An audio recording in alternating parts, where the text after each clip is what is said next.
अंबानी का जियो और एयरटेल कोई आपस में कंपटीशन नहीं है, बल्कि हमको जबरदस्ती लड़के दिखाते, नहीं तो इंडिया के अंदर बैन हो जाएंगे। We are at the beginning of a new era for humanity. Jio be the first company to transform an entire nation. और रियलिटी के अंदर जियो और एयरटेल का सबसे बड़ा दुश्मन ना हमारी खुद की इंडियन गवर्नमेंट है कि हमारे BSNL ने 4G टेक्नोलॉजी विकसित कर ली है। Satellite internet has faster connection. The kind of quality of voice and data which a user will get based on the satellite internet services.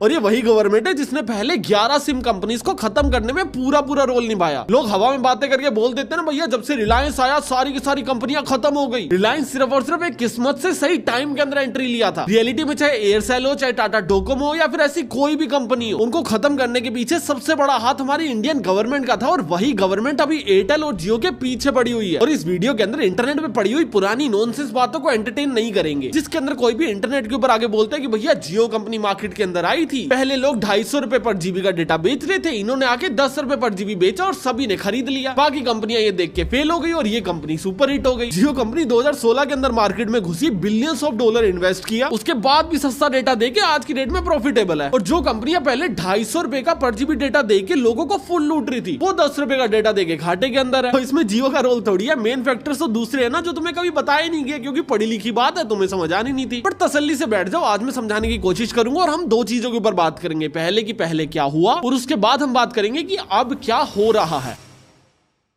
इसके अंदर हम लोग पहले ये डिस्कस करेंगे कि कैसे जियो और सरकार ने मिलकर बाकी सारी कंपनीज को खत्म कर दिया, और उसके बाद में हम लोग ये बात करेंगे कैसे वही सरकार मिलकर जियो को खत्म करना चाहती है। सबसे पहले बेस से शुरू करते हैं कि सरकार एक टेलीकॉम कंपनी से 3 तरह से पैसे कमाती है। सबसे पहला तरीका टैक्सेस, ऑब्वियस सी बात है, जीएसटी हो गया, कॉर्पोरेट टैक्स हो गया, और जो भी अलग अलग टैक्सेस होते हैं वो सारी चीजें। सेकंड आ जाता है हमारा स्पेक्ट्रम। अभी स्पेक्ट्रम को हम लोग आने वाली वीडियो के अंदर ज्यादा अच्छे से एक्सप्लेन करेंगे, पर अभी शॉर्ट के अंदर समझो। मान के चलो ये फोन है, इसके अंदर नेटवर्क आ रहा है, कैसे आ रहा है? वायरलेस तरीके से। अभी जो टावर से नेटवर्क है वो मेरे फोन तक ना वेव्स की फॉर्म के अंदर आ रहा है। अभी ये वेव्स की फॉर्म टावर से लेके मेरे घर तक जब ट्रेवल करती है ना, तो वो इंडिया की धरती के ऊपर ट्रेवल कर रही है। और क्योंकि ये इंडिया की धरती के ऊपर ट्रेवल कर रही है, तो सरकार इसका टैक्स लेती है। तो वो 2G वेव है, 3G वेव है, या 4G वेव है, या फिर 5G वेव है, जो भी वेव है आपको उसका पहले पैसा देना पड़ेगा और हर स्पेक्ट्रम को खरीदना पड़ेगा। और अगर शॉर्ट में बताऊं तो स्पेक्ट्रम्स को खरीदने में एक कंपनी को कोई 80 से 90 हजार करोड़ रुपए तक लग जाते हैं। शॉर्ट में समझे। अभी आगे चलते हैं। तीसरा तरीका जो सरकार इन टेलीकॉम कंपनी से कमाती है वो है रेवेन्यू शेयर। 2003 के आसपास गवर्नमेंट ने आगे बोला था कि यार एक काम करना, 2 तरीकों से तो हम लोग तुम्हें लूट ही रहे हैं, हमें तीसरा तरीका और दे दो कि भैया जो भी तुम लोग पैसा कमाओगे ना, हम लोग उसके अंदर रेवेन्यू शेयर लेंगे। कंपनीज ने बोला ठीक है भैया, हम लोग कॉल एसएमएस से पैसा कमाते हैं, आपको रेवेन्यू शेयर दे दिया करेंगे। और 7-8 साल सारा प्रोसेस चला भी। फिर 4-5 सालों बाद गवर्नमेंट ने टेलीकॉम कंपनीज को आगे बोला कि यार आप लोग सिर्फ 2 ही तरीके से पैसे कमा रहे हो, आप लोग मुझे कॉल का भी पैसा दे रहे हो, आप लोग मुझे एसएमएस का भी पैसा दे रहे हो, इंटरनेट का पैसा कौन देगा? और इंटरनेट का भी छोड़ो, आप लोग जितना भी पैसा कमा रहे हो एक कंपनी के अंदर, वो सारा पैसा दो। आप लोग अपनी कंपनी के पैसे से किसी को लोन दो, कोई भी लैंड बेचो, चाय बेचो, आप लोग आपकी कंपनी में हो रहा, मुझे पैसा चाहिए। हम लोग रेवेन्यू शेयर के ऊपर ऑपरेट कर रहे हैं, तो भैया कंपनी के अंदर मेरा हिस्सा बनता है, क्यों नहीं दे रहे हो? और टेलीकॉम कंपनीज ने बोला कि भैया हमने पहले डिसाइड कर लिया था कि कॉल और एसएमएस का पैसा देंगे, अब सारी चीजों में पैसा क्यों मांग रहे हो? फिर ये मुद्दा चला गया सुप्रीम कोर्ट के अंदर और 1 डेकेड तक फाइट चली। 2015 के अंदर सुप्रीम कोर्ट ने जजमेंट दी कि भैया जितना भी पैसा कॉल, एसएमएस और इंटरनेट से दिया जा रहा है वो सारा का सारा पैसा कंपनीज को देना पड़ेगा। बट इन तीनों चीजों के अलावा आप लोग चाहे चाय बेच रहे हो, चाहे लैंड बेच रहे हो, या कोई और चीज भी बेच रहे हो, आपको उसका पैसा देने की कोई जरूरत नहीं है। और ये सारा पैसा आपको 2015 के बाद से देना नहीं शुरू करना है। चाहे एयरटेल हो, चाहे जियो हो, चाहे आइडिया हो, ये सारी कंपनीज को ना पहले से पैसा देना शुरू करना है। आपने 2003, 4, 5, 6, 7, 8 से लेके 15 तक आज तक जितना भी पैसा इकट्ठा हुआ सभी को देना है। और अभी स्टेटमेंट के अंदर ना तुम्हें एक प्रॉब्लम दिख रही होगी कि भैया मैंने एयरटेल का नाम लिया, आइडिया का नाम लिया, सेंस बनाता है, मैंने सुप्रीम कोर्ट की इस वर्डिक्ट के अंदर जियो का नाम क्यों लिया? क्योंकि सुप्रीम कोर्ट की वर्डिक्ट आई थी 2015 के अंदर और जियो तो लॉन्च ही 2016 में हुआ है, तो जियो को कुछ देना थोड़ी बनता है। और ये चीजें गलत है, क्योंकि जब 2015 के अंदर जियो बनाया जा रहा था और प्री लॉन्च कर दिया गया था, उस टाइम पे वो रिलायंस की टेक्नोलॉजीज को यूज कर रहे थे। और जिन लोगों को नहीं पता बता देता हूं, रिलायंस नाम से एक पहले सिम चला करती थी जो over the period of time fail हो गई। बट क्योंकि इन्होंने पहले से टावर्स लगा रखे थे, कुछ स्पेक्ट्रम्स बाय कर रखे थे, तो उन्हीं की टेक्नोलॉजी को ऑन करते थे। अब जो उन्हीं की टेक्नोलॉजी का बकाया था वो भी देना पड़ेगा। और सिर्फ इसी वजह से ना 2015 के अंदर लॉन्च होने से पहले जियो को 24,000 करोड़ रुपए फाइन देना पड़ा था गवर्नमेंट को। बढ़िया नंबर जियो का फिर भी छोटा था, क्योंकि एयरटेल को फाइन देना पड़ा था $65,000 75,000 करोड़ रुपीस का। और ये फाइन की वजह से जो वोडाफोन आइडिया के ऊपर लोन हो गया था वो हो गया था 75,000 करोड़ रुपीस का, और वो भी 2015 के अंदर। हाँ, उस टाइम पे वोडाफोन और आइडिया सेपरेटली वर्क करती थी, पर अभी वो मर्ज हो चुकी है। तो इस वीडियो के अंदर मैं उनके जितने भी यूजर रेवेन्यू या फिर लॉसेस दिखाऊंगा वो मर्ज करके दिखाऊंगा। और अभी जब इतना बिजनेस एंड पार्टनर्स की बात कर ही रहे हैं तो वीडियो में आगे बढ़ने से पहले बात कर लेते हैं ओडू की। किसी भी बिजनेस को आगे बढ़ाने के लिए ना सही पार्टनर बहुत जरूरी होता है। जैसे अगर मान लो कि आपका एक कैफे बिजनेस है, तो एक दुकान से उसको एक ब्रांड बनाने के लिए आपको क्या करना होगा? क्या अच्छा खाना बना के बेचोगे? अच्छा खाना तो हर गली में 4 लोग बना रहे हैं। आपको आपके ब्रांड के अंदर टैग को ऐड करना होगा। जैसे आज की डेट में आप लोग मैकडी, केएफसी कहीं पे भी खाना खाने चले जाओ, आपको ऐसे स्क्रीन्स मिलेगी जिनको कियोस्क बोलते हैं, जिससे आप लोग नॉर्मली जाके खाने को ऑर्डर कर सकते हैं, या फिर टेबल्स के ऊपर ऐसे क्यूआर कोड मिल जाते हैं, जिससे कोई भी कस्टमर जाके क्यूआर कोड को स्कैन करके खाना ऑर्डर कर सकते हो। और आप लोग इनमें से कोई भी सर्विसेज को अवेल नहीं कर पाते हो, जिससे कोई भी आदमी टेबल से अपना ऑर्डर प्लेस कर सकता है। और आप लोग अपने कैफे के अंदर ये सारी चीजें नहीं कर पाते हो, क्योंकि या तो आपको लगता है कि भैया ये करनी इम्पॉसिबल है, या फिर बहुत ही महंगी होगी। और अगर मैं तुम लोगों को सच सच बताऊं ना, तो हाँ, कुछ टाइम पहले ये चीजें करनी बहुत ज्यादा कॉम्प्लिकेटेड थी, बट अभी नहीं है, क्योंकि अभी मार्केट के अंदर आ चुके हैं ओडू का पीओएस यानी point of sale restaurant application, जिसको मैंने खुद ने ओडू के कम्युनिटी डेज के अंदर ट्राई करके भी देखा है। ये सेम सिस्टम आप लोग अपने कैफे के ऊपर भी लगवा सकते हो, जिसके अंदर आप लोग इनकी स्क्रीन से कोई भी खाना ऑर्डर कर सकते हो, और ऑर्डर प्लेस होने के बाद जो भी कस्टमर होगा उसको ऑर्डर आईडी के साथ एक स्लिप मिल जाएगी, और दूसरी तरफ कैफे ओनर को उनके सॉफ्टवेयर के अंदर पूरा ऑर्डर मिल जाएगा। या फिर ये सेम चीज कस्टमर अपने टेबल के ऊपर बैठ के भी कर सकता है। बस आपको क्यूआर कोड को स्कैन करना है, आपके सामने वेबसाइट खुल जाएगी, आपने ऑर्डर प्लेस किया और खाना आपके टेबल पे आ जाएगा, जिससे एट द एंड आप ही के कस्टमर्स का एक्सपीरियंस बेटर होगा। और ये इतना कॉम्प्लिकेटेड टैग था ना, जिसको ओडू ने रिलायबल, अफोर्डेबल और इतना इजी टू यूज बना दिया। तो अगर तुम लोगों का भी कोई रेस्टोरेंट या फिर कैफे बिजनेस है ना, तो मैं रेकमेंड करूंगा कि एक बार ओडू का पीओएस रेस्टोरेंट ऐप को यूज जरूर करना। लिंक मेरे डिस्क्रिप्शन और पिन कमेंट में मिल जाएगा, और उसके ऊपर क्लिक करने के पैसे नहीं लगते, एक बार जाके चेकआउट तो करो, जिससे तुम्हें क्या होगा, तुम्हें समझने में थोड़ी सी आसानी हो। और इसी भीड़ के अंदर बीएसएनएल भी थी, जिसको 16,000 करोड़ रुपए का फाइन लगा था, जिनको फर्क तो पड़ता नहीं क्योंकि सरकारी कंपनी है यार। अभी 2015 के अंदर आपको इतना बड़ा फाइन देना, और 2015 के अंदर एक और बहुत बड़ी चीज हुई थी, जिसकी वजह से सारी कंपनियां कर्जे में चली गई थी, और वो थी 4G स्पेक्ट्रम की बिडिंग।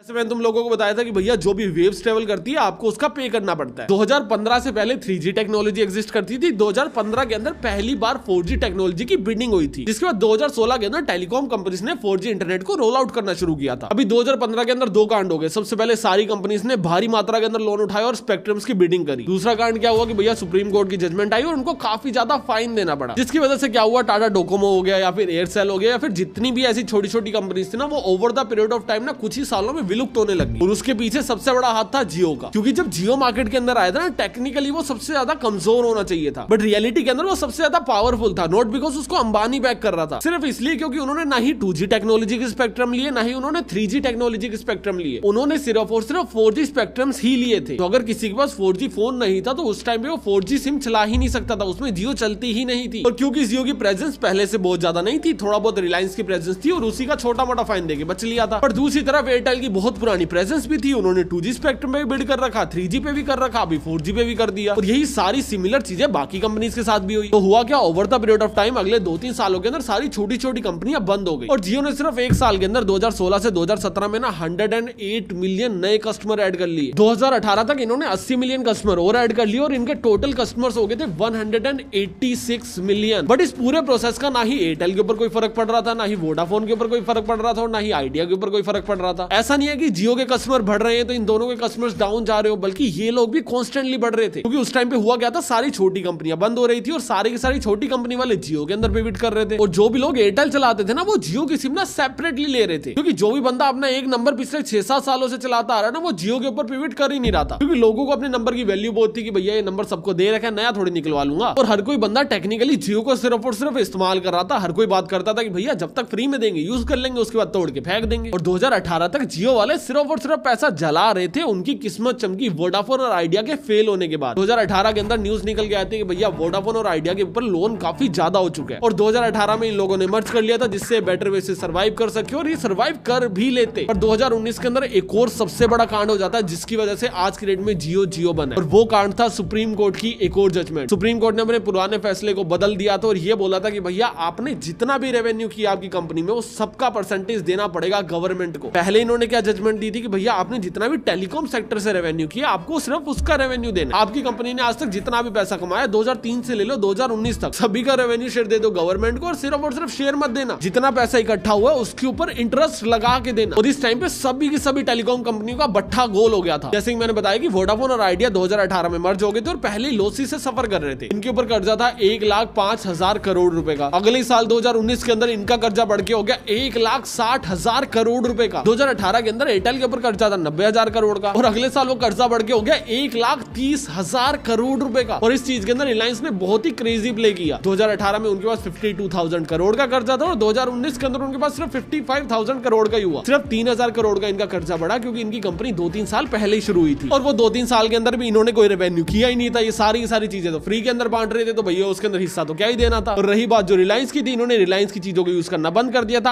आधी चीजों को उन्होंने वैसे कटवा दी कि भैया हमारा तो कोई लेना देना ही नहीं है। और जितनी चीजें ये लोग यूज करते थे, कोई 2-3 हजार करोड़ का कर्जा बढ़ा था, इन्होंने बढ़वा दिया। और जैसे ये चीज होती है ना, वोडाफोन और आइडिया कोलैप्स कर जाती है। 2018 के अंदर वोडाफोन आइडिया के टोटल यूजर्स थे 417 मिलियन, और उस टाइम पे ये इंडिया की सबसे बड़ी टेलीकॉम कंपनी थी। और उसके अगले साल इनके यूजर हो जाते हैं 338 मिलियन। ऑलमोस्ट 100 मिलियन यूजर कम हो गए थे इनके सिर्फ और सिर्फ एक साल के अंदर। और ये चीज क्यों हुई थी? क्योंकि मार्केट के अंदर अफवाह फैल गई थी कि भैया वोडाफोन आइडिया बंद होने वाली है। उसके बाद किस कंपनी का कर्जा किस स्पीड से बढ़ा तुम लोग इस ग्राफ के अंदर देख सकते हो। और आज के डेट में वोडाफोन आइडिया के ऊपर जो लोन है ना, वो है 2,14,000 करोड़ रुपीज। और ये लोन भी अपनी आधी कंपनी गवर्नमेंट को बेचने के बाद है, जिसके बारे में मैं आगे एक्सप्लेन करता हूँ। और आज के डेट में इनके यूजर सिर्फ और सिर्फ 214 मिलियन है, जो एक टाइम पे कुछ सालों पहले 400 मिलियन से भी ज्यादा थे। और आज की डेट में जियो के यूजर्स 500 मिलियन से भी ज्यादा, और एयरटेल के यूजर है 364 मिलियन। और यहाँ पे ना ध्यान देने वाली दो चीजें हैं। पहली ये है कि भैया जियो के यूजर्स तो बहुत ज्यादा है, मतलब वो नंबर 1 पे होंगी, और ये चीज गलत है। ये चीज कैसे गलत है इसको आगे एक्सप्लेन करूंगा। और दूसरी चीज ये है कि भैया एयरटेल कैसे ग्रो कर गया। एयरटेल के ऊपर भी तो बहुत ज्यादा कर्जा हो गया था ना, तो उसने कमबैक कैसे किया। उसका सबसे बड़ा रीजन था कि भैया एयरटेल के पास अच्छी बैकिंग थी। एयरटेल पहले भी सर्वाइव कर रहा था और 2019 में सुप्रीम कोर्ट की जजमेंट आने के बाद भी कर रहा था। बट वोडाफोन आइडिया 2018 में खुद से स्ट्रगल कर रहे थे और 2019 में तो उनका बट्टा गोली हो गया था। अभी वोडाफोन के ना क्रैश करने के बाद एक बहुत बड़ी चीज होती है कि 2021 और 22 के अंदर वोडाफोन अनाउंस करता है कि भैया हम लोग कंपनी को बंद करने वाले, जितना भी लोन होगा वो सारा का सारा हम लोग बैंकरप्ट कर देंगे और वोडाफोन आइडिया कंपनी को हमेशा हमेशा के लिए बंद कर देंगे। और अगर ये चीज हो चुकी होती तो आज की डेट में इंडिया के अंदर डुओपोली आ जाती। डुओपोली का मतलब क्या होता है कि 2 प्लेयर्स होते और वो दोनों मिलकर पूरी की पूरी मार्केट को लीड कर रहे होते। और ये चीज इंडिया के अंदर इलीगल है, ना ही आप मोनोपोली बना सकते, ना ही आप लोग डुओपोली बना सकते। बट रियलिटी क्या है कि भैया इंडिया के अंदर आज की डेट में भी डुओपोली चल रही है। वोडाफोन आइडिया वेंटिलेटर के ऊपर पड़ा है, बीएसएनएल विलुप्त हो चुका है, और तीसरा कोई कंपटीशन मार्केट के अंदर है नहीं। तो अगर मार्केट के अंदर एक फेयर फाइट करवानी हो, डुओपोली को हटाना, तो ये तीनों चीजें सही करनी पड़ेगी। और एग्जैक्टली गवर्नमेंट अभी इसी के ऊपर ही काम कर रही है। जब 2019 में सुप्रीम कोर्ट ने जजमेंट दी, वोडाफोन आइडिया फेल हुई, उसके 2-3 साल बाद सीसीआई को याद हुआ अरे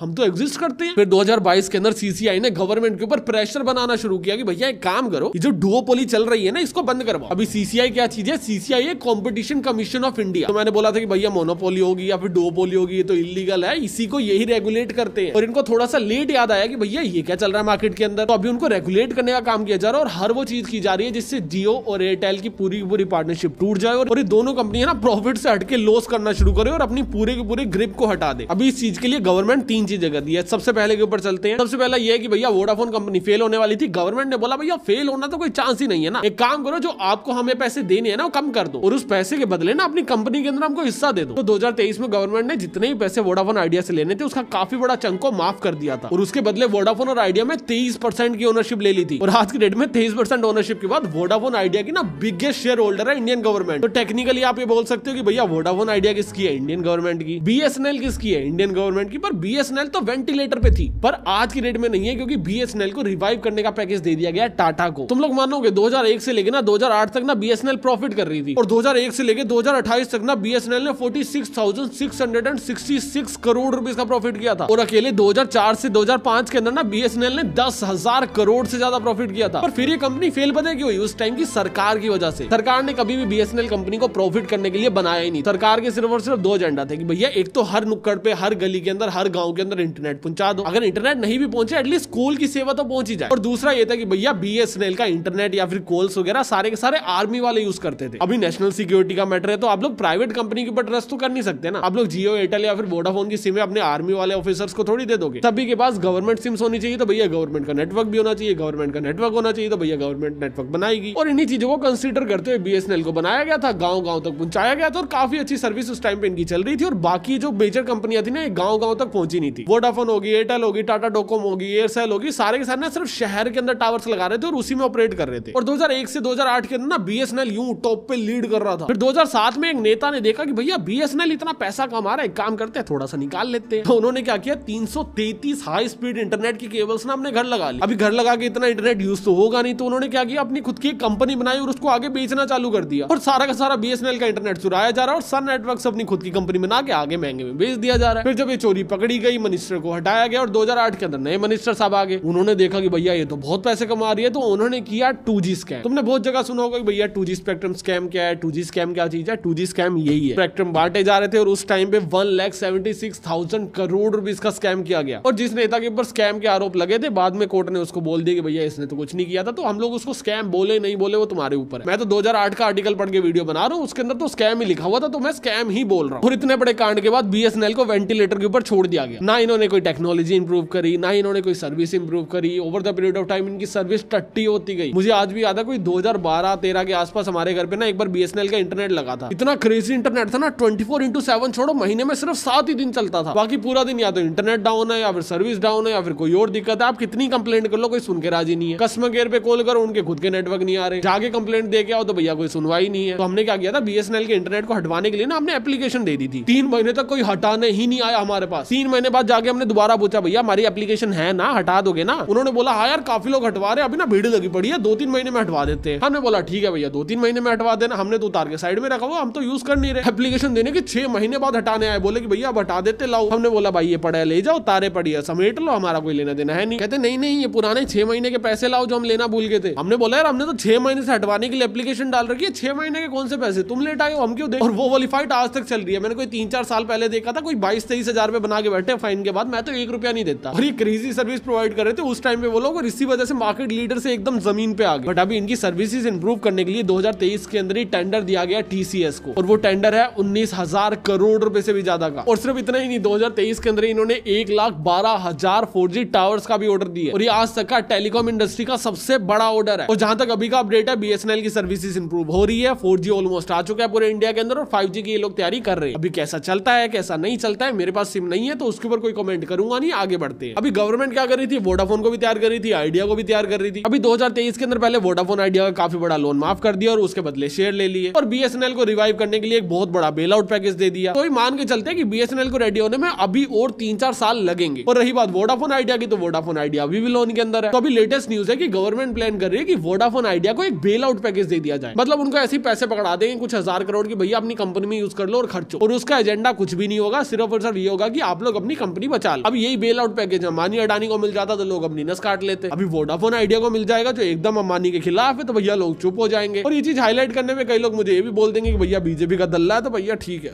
बट लेट्स बी रियल कि भैया वोडाफोन आइडिया आज की डेट में बहुत ज्यादा कर्जे के अंदर है, छोटे मोटे बेल आउट पैकेज से बहुत ज्यादा फर्क नहीं पड़ेगा। और बीएसएनएल की इस लेवल तक रिवाइव हो पाएगा, क्या सर्विस प्रोवाइड कर पाएगा, इसके ऊपर अभी भी एक डाउट है। और मार्केट के अंदर कमी पता है किस चीज की, एक बहुत बड़े प्राइवेट प्लेयर की, और गवर्नमेंट ने उसके अंदर भी हाथ मारने की कोई कमी नहीं छोड़ी, और उसके अंदर एंट्री हो चुकी है इलोन मस्क की। और इलोन मस्क को भर भर के अनफेयर एडवांटेजेस दी जा रही है। कैसे दी जा रही है, क्या हो रहा है, उसके बारे में आगे बताऊंगा, पर शॉर्ट में एक बार समराइज कर देता हूं। जैसे मैंने पहले बोला था कि भैया जियो टॉप पे है पर बहुत ज्यादा कमा नहीं रही है, क्योंकि जियो क्या कर रही है, उनके ना जियो फोन्स भी एग्जिस्ट करते हैं, जिसके अंदर ना आज की डेट में भी 89 रुपीज का रिचार्ज हो जाता है। और उसकी वजह से ना उनके पर यूजर का जो रेवेन्यू है ना वो बहुत कम है। जियो के पास यूजर्स तो बहुत सारे हैं, पर वो अपने पर यूजर पर मंथ से कमाते हैं 211 रुपए, और वहीं पे एयरटेल दूसरी तरफ कमाता है 256 रुपीज। और इनका एजेंडा यही है कि भैया हम लोग दो बोली के अंदर तो बैठे हैं, धीरे धीरे करके रिचार्ज को बढ़ाते रहेंगे और इन नंबर को भी ऊपर लेके जाते रहेंगे। और प्रैक्टिकली बताऊं तो इन लोगों ने आपस में कंपटीशन करना छोड़ दिया, और ये लोग सिर्फ और सिर्फ अलग अलग इकोसिस्टम के ऊपर बिड कर रहे हैं। एयरटेल अपने एक अलग इकोसिस्टम के अंदर जा चुका है। एयरटेल का पूरा एजेंडा ये है कि भैया जितने भी लोग मेरे पास है ना, मैं उनको अलग अलग सर्विसेज ऑफर करूंगा और उनसे कमाना शुरू करूंगा। तभी एयरटेल ने अपने बैंक खोल रखे हैं, खुद के क्रेडिट कार्ड बना रखे हैं, खुद की अलग अलग सर्विसेज दे रहा है। और कुछ रिचार्ज के अंदर तो भैया ये जो मोटा भाई का जियो हॉटस्टार है ना, इसका सब्सक्रिप्शन भी फ्री में दे रहा है। दूर से देख के लगता है ना भैया आपस में तो कॉम्पिटिटर है, एक दूसरे की सर्विस बेच रहे हैं खुद के रिचार्ज में। और दूसरी तरफ जियो पता कहां बिड कर रहा है, जियो बिड कर रहा है ट्रू 5G के ऊपर। और उसका पूरा एजेंडा कि भैया एक ऐसा इकोसिस्टम बनाऊंगा कि सारी चीजें क्लाउड पे चली जाए। इन्होंने अभी जामनगर में एक बहुत बड़ा डेटा सेंटर बनाना शुरू किया है, कुछ बिजनेसेस इन्होंने एआई के अंदर लगाने शुरू कर दिए, और इन्होंने दो बहुत बड़ी चीजें लॉन्च करी है जिसके ऊपर लोगों का ध्यान नहीं गया, और वो है इनकी पीसी जियो गेम्स और जियो पीसी के नाम से इनकी वेबसाइट्स है। अभी वो एप्स पता क्या करती है, मान के चलो मैंने यहाँ पे जियो पीसी खोल लिया और मेरे पास ना कोई 2010-12 का एकदम टुच्चा सा लैपटॉप है, मैं जियो पीसी खोल रखा और मैं जियो पीसी के अंदर GTA 5 खेल सकता हूँ। और ये चीज कैसी हो रही है, वो गेम मेरे लैपटॉप के अंदर नहीं चल रही होगी, वो गेम जियो के कंप्यूटर में चल रही होगी और वो लाइव टेलीकास्ट हो रही होगी लाइव स्ट्रीम के थ्रू मेरे कंप्यूटर पे, और मैं लाइव उसको यहाँ से कंट्रोल कर पाऊंगा। और ये सारी चीजें करने के लिए ना आपको सिर्फ और सिर्फ फास्ट इंटरनेट चाहिए, और जियो सिर्फ उसी पे बिड कर रहा है। ऐसे ही उन्होंने जियो गेम्स भी लॉन्च कर रखा है, और उस गेम को खेलने के लिए मेरे कंप्यूटर के अंदर कोई भी स्पेक्स मुझे नहीं चाहिए, वो सारी की सारी गेम सर्वर्स के ऊपर चलेगी। मेरे को सिर्फ और सिर्फ एक चलता फिरता लैपटॉप चाहिए जिसपे इंटरनेट कनेक्शन हो, और मैं घर बैठा एक वर्चुअल कंप्यूटर को एक्सेस कर पाऊंगा और उसके लाइव अपडेट्स ले पाऊंगा, और उसके अंदर जो लेटेंसी है वो बहुत ही मिनिमल है। तो दोनों ने अपना अपना एक वर्टिकल ढूंढ लिया, उसी के अंदर बिड कर रहे हैं और उसी के अंदर प्ले करते जा रहे हैं। और ये गेम तब तक बहुत अच्छा चलेगा जब तक स्टारलिंक की इंडिया के अंदर प्रॉपर तरीके से एंट्री ना हो जाए, और ये चीज एयरटेल और जियो दोनों को पता है, और दोनों स्टारलिंक के बहुत ज्यादा खिलाफ है। अभी 2025 की स्टार्टिंग में न्यूज निकल के आ रही थी कि भैया स्टारलिंक ना इंडिया के अंदर एंटर करना चाहता है, और जियो ने बोला कि भैया मोस्ट वेलकम, आओ हमारे देश के अंदर, क्या बुरी बात है, बस एक काम करो जो स्पेक्ट्रम की लाइन है ना यहाँ लग जाओ। हमने तो भैया स्पेक्ट्रम के लिए बिड कर रखी है। जियो ने 80,000 करोड़ रुपए स्पेंड करे हैं 2022 के अंदर सिर्फ और सिर्फ स्पेक्ट्रम में, और वहीं पे एयरटेल ने स्पेंड करे 40,000 करोड़ से ज्यादा, और वोडाफोन आइडिया ने इतने लॉस के अंदर होने के बाद भी 20,000 करोड़ से भी ज्यादा पैसे स्पेंड करे, और गवर्नमेंट ने स्टारलिंक को अपॉर्चुनिटी दी कि भैया एक काम करो बिना स्पेक्ट्रम के इंडिया के अंदर एंटर कर जाओ। और उसके लिए जो सबसे बड़ा लूप गवर्नमेंट ने ढूंढा उसको भी एक्सप्लेन कर देता हूं। जैसे मैं तुम्हें बताया था कि भैया स्पेक्ट्रम क्या होती है, वो ना वेव्स होती हैं। अभी जो वेव्स होती है ना मोस्टली 3 तरह की होती है। मान के चलो कि मैं एक अबैंडन्ड एरिया के अंदर रहता हूं और मेरे से 10-12 किलोमीटर दूर ना सिर्फ और सिर्फ एक टावर है, और अगर स्टिल मेरे फोन के अंदर नेटवर्क आ रहा है तो उसके लिए यूज किया गया लो बैंड्स। अभी जो लो बैंड्स होते हैं ना 700 मेगाहर्ट्ज से लेके